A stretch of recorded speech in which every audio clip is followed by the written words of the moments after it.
TokyoBill Weekly Update. Stories around Japan of interest to me, TokyoBill. Today is September 6th, 2025. Alberta, Canada's main oil-producing province, is exploring an investment in Japan's oil refining sector to reduce its reliance on the United States for oil exports. The Alberta government is in early talks with Japanese refiners about funding a coker unit that would process heavy crude from Alberta's oil sands. This would be a first for Alberta, which wants to boost oil exports following the recent Trans Mountain pipeline expansion to the Pacific Ocean. The deal could increase oil flows through Trans Mountain and support a new export pipeline that Alberta is lobbying for. Japan imports most of its oil from the Middle East and currently lacks the infrastructure to process heavy crude like Canadian oil. Alberta representatives have traveled to Asia to promote their oil, with the Canadian federal government also monitoring opportunities for increased oil sales to Japan.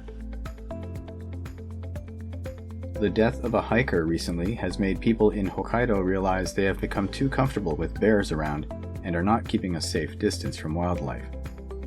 A brown bear known as Iwaobetsu's mom killed a hiker on Mount Raosu in Hokkaido's Shiretoko Peninsula, shocking local residents who believed the bear was safe around humans. The 117-kilogram female bear was 11 years old and was being tracked by the Shiretoko Nature Foundation.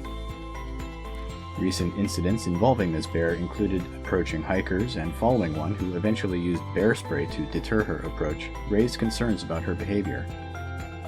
The foundation noted that nicknames for bears might create a false sense of safety. The bear and her two cubs have since been put down. Japan defeated Canada 57-15 in a rugby match during the Pacific Nations Cup, scoring 6 tries in a strong second half. The tournament is a World Cup qualifier, and Canada, ranked 24th, needed a bonus point in this match to secure a spot for the 2027 tournament in Australia. Canada now waits for the outcome of Japan's next match against the United States on September 6th, which could help their chances. Japan had a 17-10 lead at halftime and dominated in the second half, with multiple tries from players like Amato Fakutawa and Kippei Ishida. Canada scored tries through Sean Perry and Jesse McHale, but struggled overall. They had previously missed the 2023 World Cup, losing to the US and Chile in qualifying. Anglers from Japan and other countries gather north of Tokyo over the weekend for a marlin fishing tournament organized by the Ibaraki Prefectural Government to promote tourism in coastal areas. The 3-day event began on Friday, with 233 anglers from 46 teams competing based on the number and weight of their catches. Boats set out from the small port town of Oarai early in the morning to fish for marlin, trolling with colorful lures. A team from Choshi City of Chiba Prefecture caught a 78.5-kilogram marlin, that day's sole catch. The 27-year-old angler expressed his excitement after nearly giving up for the day. The tournament ended with spectators watching a large marlin cut up by fishmongers at a local fish market. In Japan, molestation on trains remains a serious issue, and many victims, especially underage girls, hesitate to report such incidents due to fear of public exposure. Recently, a Tokyo high school student endured groping by one man over several months before he was arrested. Yayoi Matsunaga from an anti-molestation group in Osaka emphasizes that quiet individuals are often targeted and need more protective measures, including educating children about molestation. Matsunaga's organization provides badges with anti-molestation messages, which some users say have deterred molesters, known as chikan in Japan. The organization has distributed about 30,000 badges for free since 2022, aiming to raise awareness and reduce incidents of molestation. The number of preschool children waiting for daycare in Japan has decreased for the 8th year in a row, reaching a record low of 2,254 children, a drop of 313 from the previous year. The number has fallen every year since its peak in 2017 and is now the lowest since the survey started in 1994. Tokyo has the highest number of children on waiting lists, followed by Shiga, Saitama, Hyogo, and Osaka prefectures. 17 prefectures have no children waiting. The decline is due to increased childcare capacity and more parents taking extended leave. Those areas still facing waitlist issues seem to be due to staff shortages. The agency plans to continue to support municipalities to improve childcare services. Spogomi, a sport originating in Japan that combines sport and gomi, the Japanese word for rubbish, challenges teams to collect and sort litter within a time limit for points.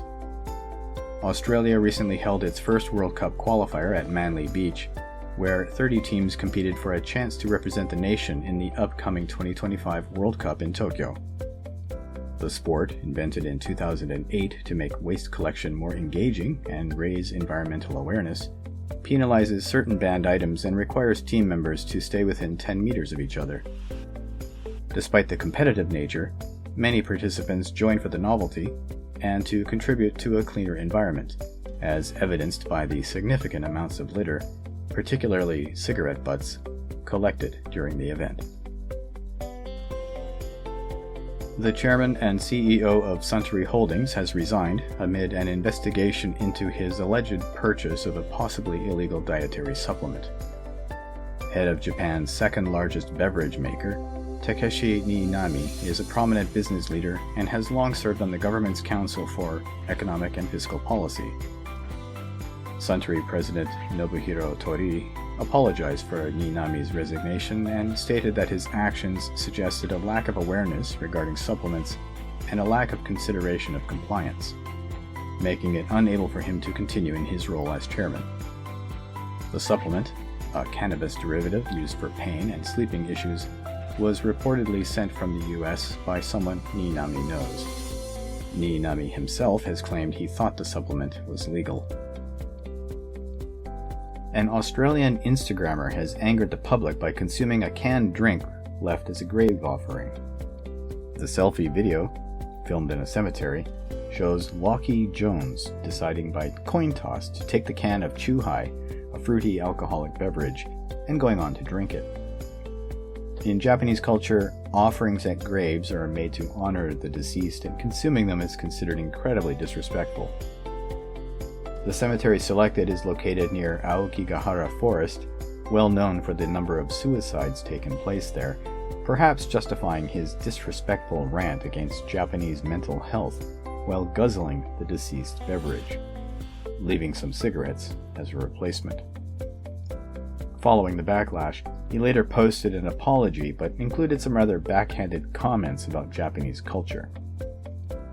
The Australian Embassy issued a statement discouraging such incidents. Japanese police are investigating.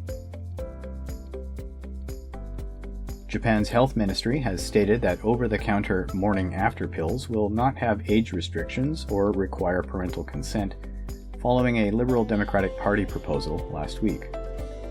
A condition for purchase is that the emergency contraceptive must be taken in the presence of a pharmacist. The ministry is considering this change to improve women's rights, following trials of sales for women aged 16 and older since November 2023. Previously, obtaining emergency contraception in Japan necessitated a prescription from a clinic or hospital, even for victims of sexual assault.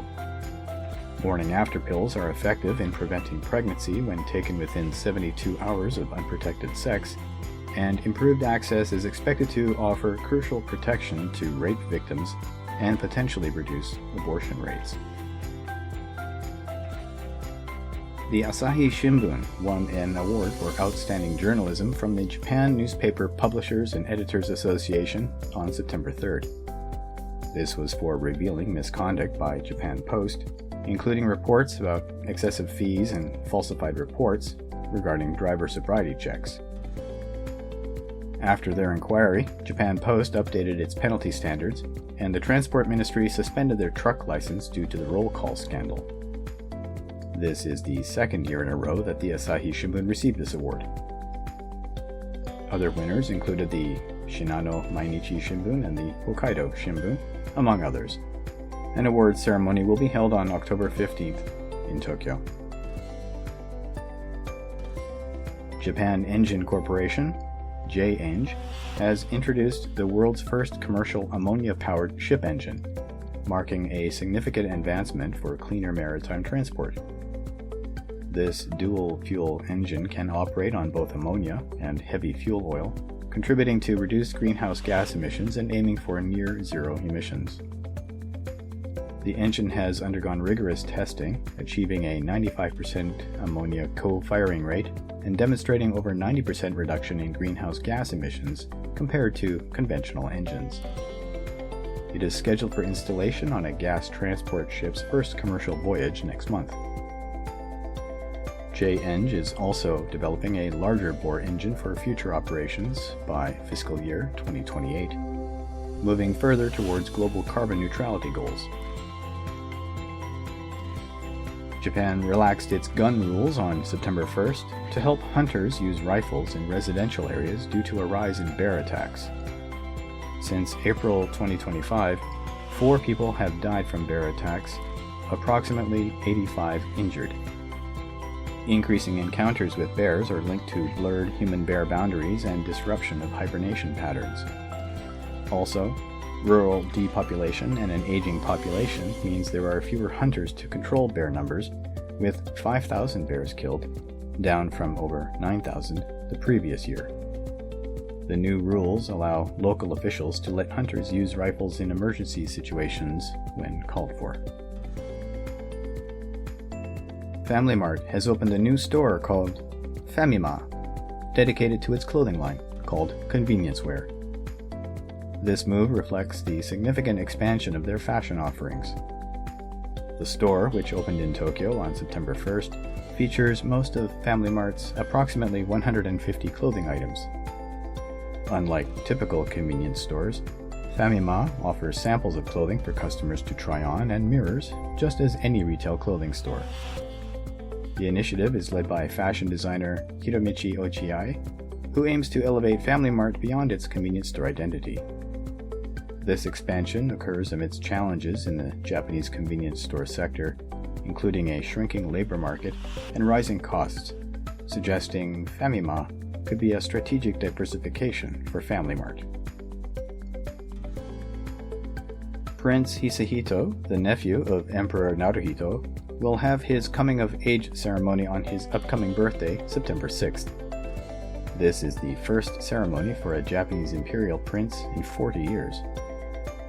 The ceremony includes several stages: receiving a kanmuri headpiece delivered by messenger, wearing it to show he has come of age, traveling by horse-drawn carriage to the imperial palace, visiting 3 imperial sanctuaries, having an audience with Emperor Naruhito and Empress Masako, and receiving the Grand Cordon of the Supreme Order of the Chrysanthemum. Following the ceremony, he will meet key figures including the Grand Steward and Emperor Emeritus Akihito. Hisahito has additional visits planned to Ise Shrine, the tomb of Emperor Jimmu, and his great-grandfather Emperor Showa, along with a banquet with Prime Minister Ishiba Shigeru. Hisahito, who turned 18 last year, would have gone through the ceremony then, but he delayed the event so as to focus on his university entrance exams. That brings us to the end of news items for the week ending September 6th. These and other stories, and any local craft beer events going on around the Tokyo area, you can read at theTokyoBill.com. I've been, and remain, Tokyo Bill. Thank you for listening, and take care.